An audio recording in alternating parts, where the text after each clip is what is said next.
দর্শকের রাজধানীর ওসমানী স্মৃতি মিলনায়তনে চলছে জেলা প্রশাসক সম্মেলন 2026। আজ তৃতীয় দিনের মতো চলছে এই সম্মেলন। সেখানে এই মুহূর্তে আছেন আমাদের সহকর্মী সাজেদা সুইটি। আমরা এখন সরাসরি যুক্ত হচ্ছি তার সাথে। সুইটি, আজকে তো জেলা প্রশাসকদের যে সম্মেলন তার তৃতীয় দিন চলছে এবং দুপুর গড়িয়ে গেছে, তো সর্বশেষ কি খবর আছে আপনার কাছে এই সম্মেলন নিয়ে?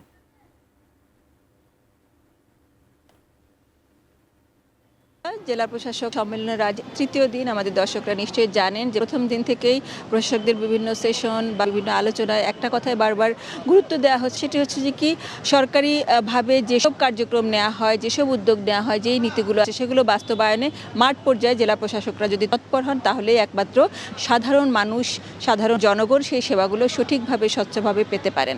এবং এই ব্যাপারে সবার আন্তরিকতাটা চাওয়া হচ্ছে সরকার থেকে বারবার করে।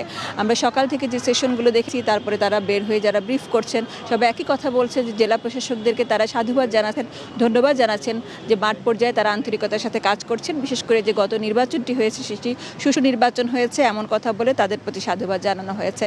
আজ একটু আগে যেটি হলো বিদ্যুৎ ও জ্বালানির যে সেশনটি হলো, সেই সেশন শেষে মন্ত্রী ইকবাল মাহমুদ টুকু আমাদের জানাচ্ছিলেন যে প্রশ্নের উত্তরে তিনি জানাচ্ছিলেন যে বিদ্যুতের আসলে লোডশেডিং এখন আসলে সারা দেশেই নেই। যদি কোথাও কারেন্ট না থাকে, বিদ্যুৎ না থাকে, তাহলে বুঝতে হবে সেটি হচ্ছে যান্ত্রিক কোনো ত্রুটি বা লাইনে কোনো সমস্যা হয়েছে।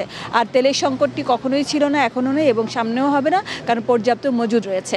সেই সঙ্গে তিনি এর আগে একটি সভা অংশ নিয়েছিলেন সভায়, সেটি রেফারেন্স টেনে তিনি বলেছেন যে বিদ্যুতের মিটারে যে ভৌতিক বিলের একটি অভিযোগ বছরের পর বছর ধরে চলছে এবং ভোগান্তি চলছে জনসাধারণের মাঝে, সেই ব্যাপারে সরকার কাজ করছে যে ব্যাপারটা আসলে কি হচ্ছে, কেন হচ্ছে, এই ব্যাপারটা যাতে করে এই যে ভোগান্তিটা লাঘব করা যায়, নিরসন করা যায়, সে ব্যাপারে সরকারের কার্যক্রমের কথা তিনি বলছিলেন।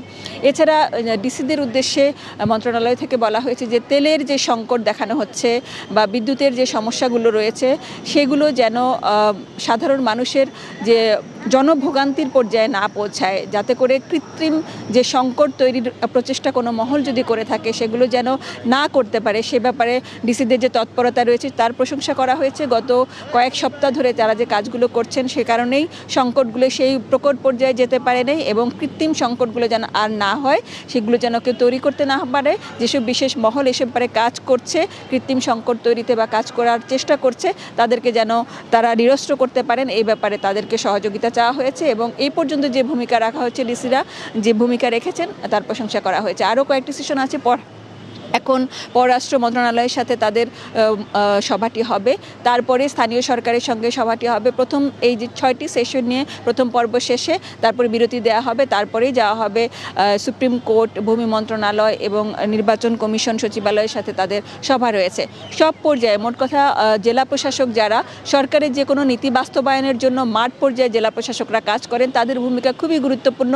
সরকারের মুখপাত্র, সরকারের প্রতিনিধি হিসেবে জনগণের কাছে তাদের সেবাগুলো পৌঁছে দেওয়া হয়, যে কারণে তাদের এই যে সভাগুলোতে তাদের যে নিজস্ব কথাবার্তা, তাদের যে সুপারিশ সরকারি পর্যায়ে সরাসরি তুলে নিয়ে আসা এবং সরকারি নির্দেশনাগুলো মাঠ পর্যায়ে জনসাধারণের মাঝে বাস্তবায়নের কাজগুলো করা, এ কারণে এই সম্মেলনটি বিভিন্নভাবে গুরুত্বপূর্ণ। প্রতি বছরই নিয়ম মেনে এই সম্মেলনটি করা হয় এবং এবারে সম্মেলনটি যেন সফল হয়, যে নীতিগুলো হয় সেগুলো বাস্তবায়নে যেন যারা সম্মেলনে অংশ নিচ্ছেন 64টি জেলার যে প্রশাসকরা এবং 8টি বিভাগের যে কমিশনাররা, তারা যেন মাঠ পর্যায়ে তাদের কাজগুলো আরও সহজ সুন্দরভাবে করে জনসাধারণের সেবা একদমই দোরগোড়ায় পৌঁছে দিতে পারেন। স্বচ্ছভাবে যারা উপকারভোগী তারা যেন ন্যায্যভাবে তাদের সেবাটি, তাদের প্রাপ্য অধিকারগুলো পান, সেই ব্যাপারে যেন তারা কাজ করেন। এই প্রচেষ্টা সরকারি পর্যায়ে যেমন রয়েছে, জেলা প্রশাসকদের আন্তরিকতা এবং কথাবার্তা তারা ভিতরে যেগুলো বলছেন সেগুলো দিয়ে বোঝা যায় যে সবাই আসলে আন্তরিকতা এতটুকু আছে যে সেবামূলক একটি রাষ্ট্র যেন থাকে, সেই ব্যাপারে যেন যার যার পক্ষ থেকে তারা কাজ করেন।